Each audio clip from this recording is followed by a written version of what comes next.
Narito po ang News TV Quick Response Team dito po sa Tacloban City kung saan nga po eksakto isang buwan matapos pong humagupit ang Super Typhoon na Yolanda ay nananatili po ang mga residente dito sa kanilang pagsusumikap na muling makabangon mula dito sa trahedya. Ito pong airport nila kanina ay nakita natin na talagang pinipilit po nilang maging normal ang operasyon sa kabila po ng nakikita naman natin na sira-sirang mga pasilidad nito pong kanilang airport dito.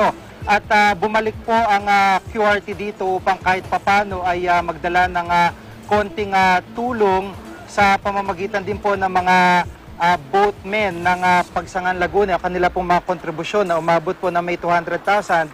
At ito po mga kahon na nakikita nyo ay mga kahon-kahon po yan ng mga donasyong laruan mula po sa ilang mga residente din ng Pagsangan Laguna at mga iba po dito ay mga personal na laruan ng aming po mga anak-anak. Kasama ko po rito, ito pong mga team na nakasama ko rin po ng mismong humagupit yung bagyong Yolanda at bukas nga po ay ipapamigay po natin sa tulong din po nila ito pong mga konting laruan na ito sa ilang mga bata at mga school supplies. Ganun din po magsasagawa po ng isang soup kitchen dito yung team ng QRT upang kahit papano po ay makatulong sa pamimigay o pamamahagi po ng pagkain sa ating pong mga kababayan.